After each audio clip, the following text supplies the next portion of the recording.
Ya estamos aquí en la mesa de los lunes. Emilio Álvarez y Casa de Somos México. ¿Cómo estás, Emilio? Muy bien, buena semana, muy contento. ¿Ah, sí? ¿Por? Ya. ¿Hay algún motivo? Sí. Llegamos al claro, ya, porque llegamos al límite inferior de afiliados y asambleas. Todavía toca el resto en febrero para blindar. Pero para tu partido, para su partido, para el partido político Somos México. Y el 21 de febrero vamos a hacer nuestra Asamblea Nacional, que es el último trámite, pero nos toca todo febrero para blindar. No, estamos pues tienes motivos. Viendo la luz del túnel. Tienes motivos para estar contento, qué bueno, correcto, Emilio. ¿Cómo anda Rubén Moreira, diputado del PRI? Bien, aquí listos para empezar la semana. Y antes de avanzar, un saludo a Francisco y Madero, porque nos están viendo. ¡Ah, caray! Sí, porque nos están viendo. Espérame. Y si no lo digo, no vuelvo a pasar allá. Ok, dices todo al municipio. Sí, Chávez. No, pues ya estamos con la ouija aquí. Chávez. Ya ves que Chávez. Se llama Chávez el pueblo. El y pueblo. te voy a mostrar el mensaje. Dice, Azucena, te amamos. ¡Ándele! Ahorita te lo muestro, así dijo. Pues yo Entonces, también, ya somos dos contentos en esta mesa. Pero si no saludamos, yo dije, Francisco y Madero, bueno, no pues al entremos apóstol. a esas dimensiones. No al apóstol. No, gracias, querido Rubén, y gracias, queridos todos allá en Coahuila. ¿Cómo estás, Israel? ¿Cómo sigues, Israel Zamora? Muy bien, de ya Morena. de regreso, muy contento también aquí. Te perdiste los tamales deliciosos de Ramos Arizpe y el champurrado. Bárbaro, felicidades, esos tamales. Te tengo que hacer una buena dotación. No, Sí, maravilla. Vamos a pedir un tambo de atole. Bueno, pues gracias por estar acá. ¿Cómo ven lo que pues tristemente pasó con los mineros? Después de un compromiso, de un despliegue de verdad extraordinario de militares y fuerzas del orden, pues están muertos por lo menos 3 de 10. Es el reflejo de una muy dolorosa realidad que está en aumento. La administración de Claudia Sheinbaum reporta el peor número en la historia de personas desaparecidas en términos de tendencia. Ha aumentado notablemente, solo superando al peor gobierno en materia de desapariciones, que es el de López Obrador. El Comité contra las Desapariciones Forzadas de Naciones Unidas ha hecho una serie de recomendaciones estructurales y no se han atendido. Y ahora México enfrenta ante la Asamblea de Naciones Unidas el procedimiento del artículo 34 de la Convención de Personas Desaparecidas. ¿Qué quiere decir eso? Que el Comité de Naciones Unidas ve con extremada gravedad. Se refiere en 2 términos. Es un problema estructural y es un problema generalizado de las desapariciones en México. El caso de los mineros lo que hace es ejemplificar. Y por eso el comité ha activado un mecanismo extraordinario para hacer un informe que se pueda llevar a la Asamblea General de las Naciones Unidas. Hay que decir al auditorio de Radio Fórmula, es la primera vez que se activa en el mundo este mecanismo. México es el primer país, porque lo que está sucediendo es que no se han atendido las recomendaciones y estamos en los instrumentos internacionales porque a nivel nacional no se resuelve el problema. Ahora, es un secuestro masivo. Sí. O sea, esto tendría que ser un escándalo, evidentemente, que se suma a otros como el de Tamaulipas, Rubén, allá en esta parte de la República, que se llevaron a 10 traileros con sus tráileres y tampoco sabemos nada. Efectivamente. Bueno, todo esto que dijo Emilio, pues tiene toda la razón. Estamos en esta lógica porque durante el gobierno de López Obrador se dieron paso atrás a lo que se venía haciendo. Incluso se descuidó la atención a lo que venían haciendo y diciendo los organismos internacionales, como que dijeron, y no solamente en esta materia, en varias. Ahora, ¿qué sucedió en Sinaloa? Pues seguramente, esa es una hipótesis, se les confunde a estos mineros por un grupo delincuencial y pues pasa lo que ahora... Pero los agarraron en el campamento de la empresa. Pasa lo que ahora vemos. Seguramente pasó eso. Y lo que sucede en Tamaulipas es lo mismo. Muchas veces se piensa que el grupo delincuencial está reflexionando, que el grupo delincuencial tiene conocimiento de todo. No, normalmente están en medio de una violencia extrema, muchos de ellos consumiendo droga y pasan cosas como estas. Cierro señalando que voy siempre a insistir que mientras que los gobernadores y las gobernadoras no hagan nada, la violencia no va a disminuir. ¿Qué pueden hacer? Limpiar sus policías, ocuparse de combatir al crimen, no decir, este es un tema federal, porque muchos gobernadoras y gobernadores dicen eso, en muchos delitos. Pero hay muchos que ya son parte del crimen, como el alcalde de Tequila. Pues tienen que quitarlos. A ver, Israel. Bueno, es muy lamentable lo que ocurrió. Por supuesto, hay toda la solidaridad con las familias de los mineros.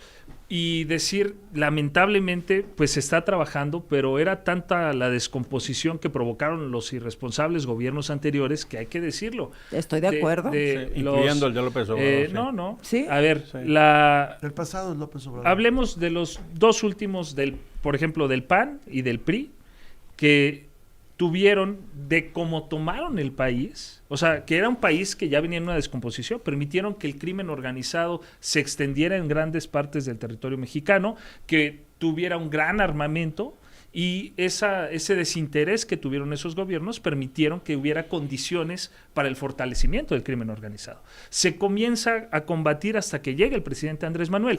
Con el presidente Calderón, por ejemplo, cuando fue espurio, por cierto, cuando llega al poder, cuando sale, incrementó 142% los homicidios respecto de cómo tomó el país.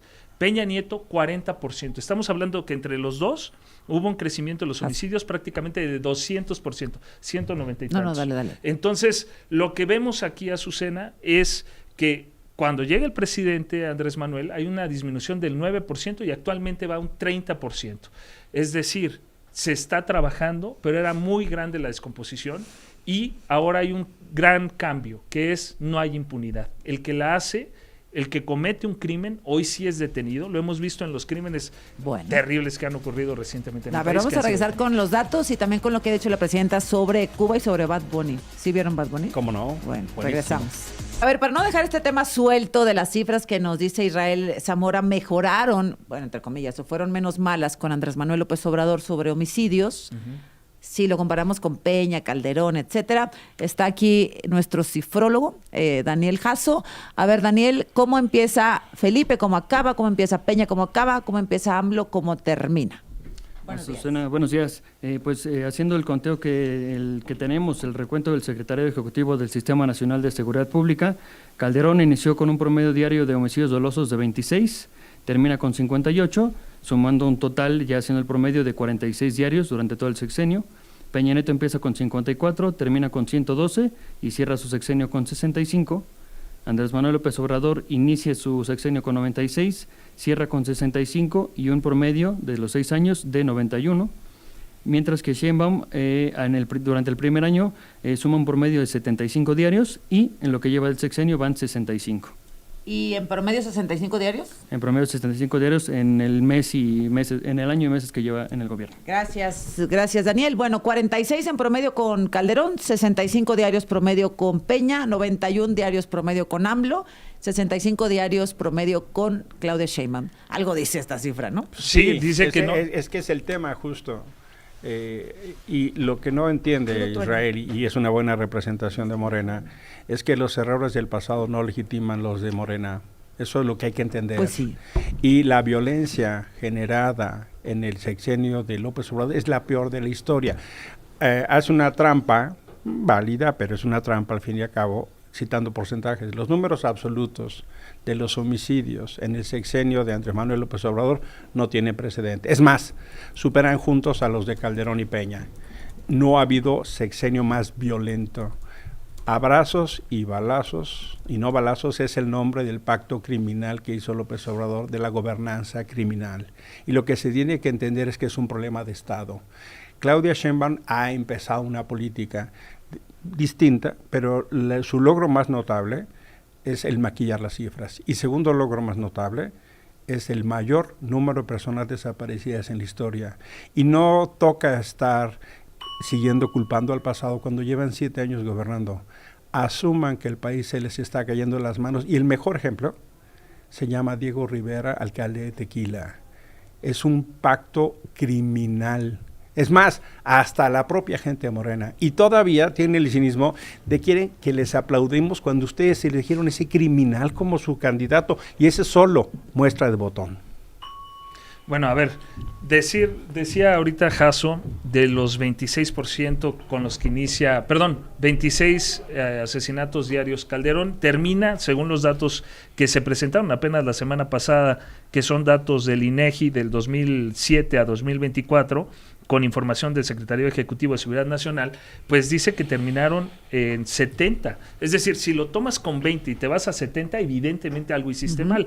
El único gobierno reciente que tuvo una disminución fue el del presidente Andrés Manuel, que como dijo Jasso, también disminuyó de 100 a 91 prácticamente, y actualmente en 64. Esa es la única disminución.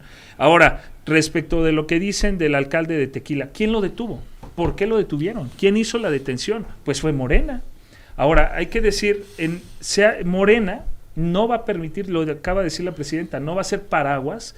El partido no va a proteger a delincuentes, ni va a ser escudo de corruptos. Sí, y pero ya se sabía quién era. Ahí están las fotos de Claudia con él.